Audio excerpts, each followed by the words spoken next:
యెహోషువ గ్రంథము 12వ అధ్యాయము. సింహావలోకనము. యెహోషువ యొర్దానును జయించిన రాజులు. ఇశ్రాయేలీయులు ఈ క్రింది రాజులను జయించి వారి రాజ్యములను స్వాధీనము చేసుకొనిరి. యొర్దానునకు ఆవలి ప్రక్క తూర్పు దిశను అర్నోను వాగు నుండి హెర్మోను కొండ వరకు, తూర్పున ఎడారి వరకు వారు జయించిన రాజుల పేర్లివి.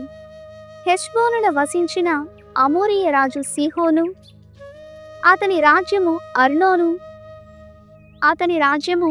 అర్నోను కొండ వరుసల చివరనున్న అరోయేరు నుండి ఆ కొండ వరుసల మధ్యభాగము వరకు, గిలాదున సగభాగమును కలుపుకొని అమ్మోనీల సరిహద్దగు యాబోకు వాగు వరకు వ్యాపించి ఉండెను. ఇంకను తూర్పున ఆరబా నుండి కిన్నెరోతు సరస్సు వరకు, ఆరబా సరస్సగు మృత సముద్రము వరకు, దక్షిణ దిశ యందలి పిస్గా కొండల చెంతనున్న బెత్యేషిమోతు వరకును వ్యాపించియుండెను. అష్టారోతునను ఎద్రేయియందును వసించుచుండిన రేపా వంశీయుడు బాషాను రాజగు ఓగు, అతడు హెర్మోను సలేకా సీమలను గెషూరీయులయు మాకాతీయులయు సరిహద్దుల వరకును గల బాషాను సీమను, హెష్బోను రాజగు సీహోను రాజ్యము సరిహద్దు వరకు సగము గీలాదు మండలమును పరిపాలించుచుండెను. దైవ సేవకుడగు మోషే ఇశ్రాయేలీయులు ఈ రాజులనందరూ జయించిరి. దైవ సేవకుడగు మోషే ఆ రాజ్యములను రూబేను గోత్రము వారికి, గాదు గోత్రము వారికి, మనష్షే గోత్రమున సగము మందికి ఇచ్చివేసెను. యొర్దానునకు పడమటి వైపున జయించిన రాజులు. యెహోషువ ఇశ్రాయేలీయులు యొర్దానునకు పడమటి దిక్కున లెబానోను లోయలోని బాల్గాదు నుండి శేయీరు వైపు సాగిపోవు హాలకు కొండ వరకును పరిపాలించు రాజులను జయించిరి. ఆ రాజుల రాజ్యములను యెహోషువ ఇశ్రాయేలు గోత్రముల వారికి పంచి ఇచ్చెను. పీఠభూములందు, పల్లపు నేలలందు, ఆరబా కొండగట్టులందు, ఎడారియందు, నేగెబునందు హిత్తీయులు, అమోరీయులు, కనానీయులు, పెరిస్సీయులు, హివ్వీయులు, యెబూసీయులు మొదలగు జాతుల వారి సీమలందు యెహోషువ జయించిన రాజుల పేర్లివి. యెరికో, బేతేలు వద్ద గల హాయి, యెరూషలేము, హెబ్రోను, యార్మీతు, లాకీషు, ఎగ్లోను, గేసెరు, దెబీరు, గెదెరు, హోర్మా, అరదు, లిబ్నా, అదుల్లాము, మక్కేదా, బేతేలు, తాపువా, హేఫేరు, ఆఫెకు, షారోను, మాదోను, హాసోరు, షిమ్రోను, ఆక్షప, తానాకు, మెగిదో, కెదెషు, కర్మెలులో, యోక్నియాము, డోరుకొండ సీమలలోని డోరు, గలిలీలోని గొయ్యీము, తీర్సా అను నగరములను ఏలిన రాజులు. వీరందరూ చేరి 31. ఈ రాజులు ఒక్కొక్క నగరమునకు ఒక్కొక్కరు చొప్పున జయింపబడిరి. 13వ అధ్యాయము. 12 గోత్రములు. కనానును పంచుకొనుట. స్వాధీనము కాని భూములు.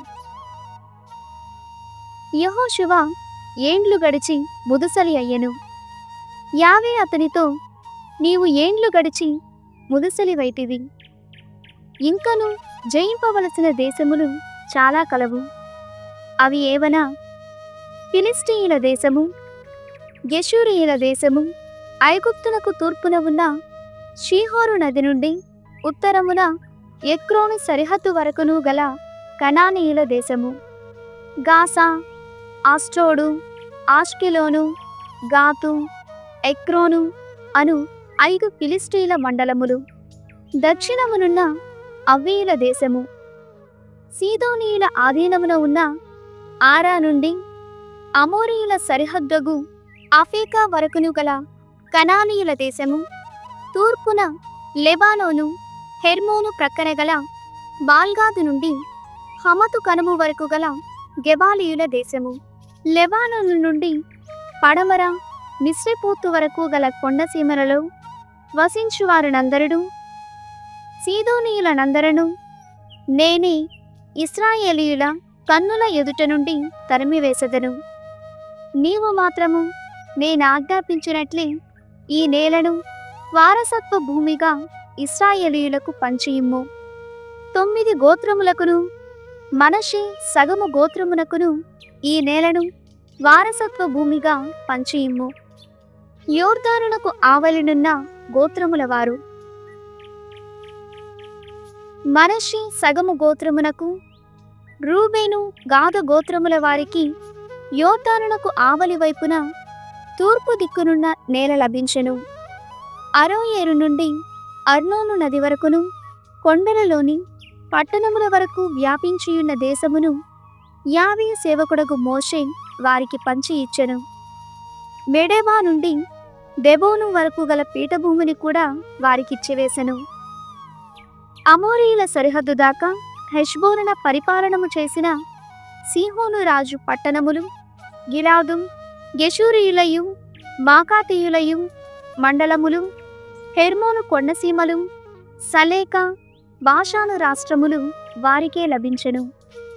రేఫా వంశము వారిలో చివరి వాడై అష్టారోతు, ఎడ్రయి నగరములయందు పరిపాలనము చేసిన ఓగు రాజు రాజ్యము కూడా వారికే లభించెను. మోషే ఈ రాజులందరూ ఓడించి వారి రాజ్యములను చేకొనెను. అయినను ఇశ్రాయేలీయులు గెషూరీయులను, మాకాతీయులను పారద్రోలలేదు.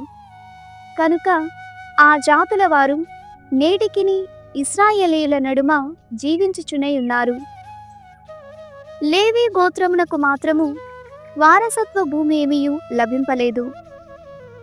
ఇశ్రాయేలు దేవుడైన యావే సెలవిచ్చినట్లు ఆయనకు అర్పింపబడి హోమములే వారి వారసత్వం. రూబేను కుటుంబము. మోషే రూబేను గోత్రము వారికి వారి వారి కుటుంబములను అనుసరించి వారస భూమిని పంచి ఇచ్చెను. వారికి వచ్చిన భాగము అర్నోను వాగు ఒడ్డునున్న అరోయేరు నుండి కొండ వరుసలలోని పట్టణము మీదుగా మేదెబా పర్వతసీమ వరకు వ్యాపించియుండెను.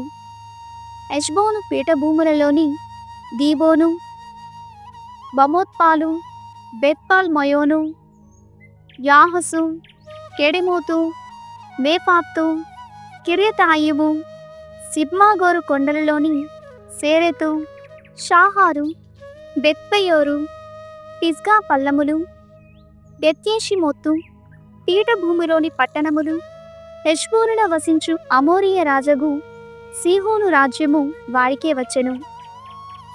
మోషే ఈ సీహోనును అతనితో పాటు మిద్యానును, ఎవి, రేకెము, సూరు, హూరు, రేవాలమును కూడా జయించెను.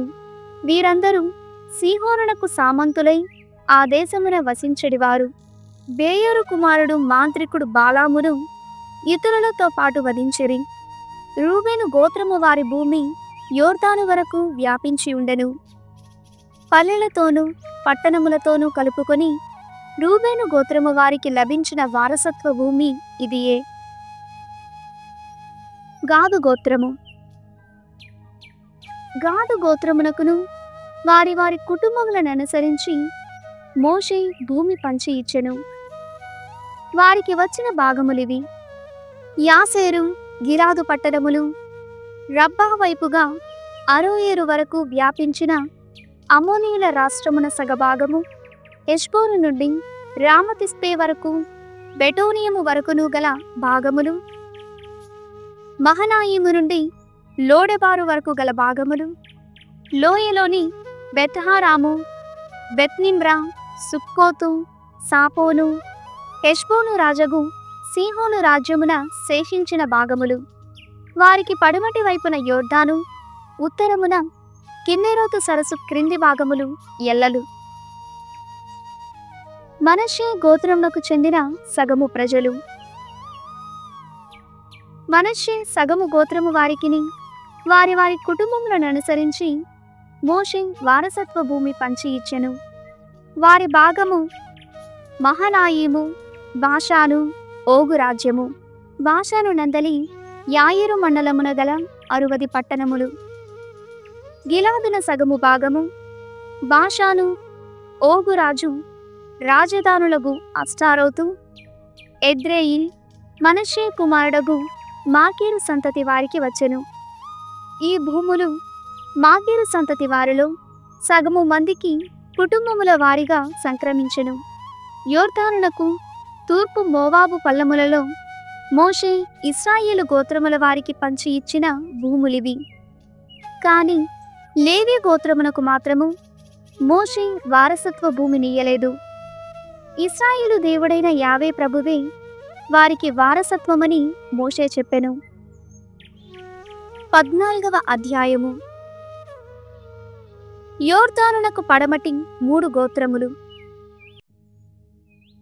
ఇశ్రాయేలీయులకు కనాను దేశమున లభించిన వారసత్వ భూములివి. యాజకుడగు ఎలియాసరు, నూను కుమారుడగు యెహోషువ, ఇశ్రాయేలు గోత్రముల పెద్దలు ఈ పంపిణీ చేసిరి. యావే మోషే ముఖమున ఆజ్ఞాపించినట్లు 9 గోత్రములకును 10వ గోత్రము సగభాగమునకును అదృష్ట చీట్లు వేసి వంతుల వారిగా వారు పంపిణీ చేసిరి. యోర్దానునకు పడమటనున్న 2.5 గోత్రములకు మోషే ముందుగానే వారసత్వ భూమినిచ్చివేసెను. లేవి గోత్రమునకు మాత్రము ఏ వారసత్వమును లేదు. యోసేపు కుమారులు మనష్షే, ఎఫ్రాయిము అను 2 గోత్రములుగా ఏర్పడిరి. లేవి గోత్రమునకు భూమిలేమియూ సంక్రమింపలేదు. కాని వారు వసించుటకు కొన్ని పట్టణములు, మందలను మేపుకొనుటకు కొన్ని బయళ్ళు మాత్రము ఇయ్యబడెను. యావే మోషేకు ఆజ్ఞాపించినట్టుగానే ఇశ్రాయేలీయులు భూమిని పంచుకొనిరి. కాలేబు భాగము. యూదీయులు గిల్గాలుననున్న యెహోషువను చూడవచ్చిరి. అప్పుడు యెఫున్నె కుమారుడు కెనిసీయుడు కాలేబు యెహోషువతో, కాదేషు బార్నయా వద్ద యావే నిన్నును నన్నును గూర్చి దైవభక్తుడగు మోషేతో ఏమి చెప్పెనో నీకు తెలియను కదా. నేను 40 ఏండ్ల వాడనై ఉండగా దైవ సేవకుడు మోషే కాదేషు బార్నియా నుండి నన్నీ దేశమును వేగుచూచి రమ్మని పంపెను. నేనును చూచిన దానిని చూచినట్టు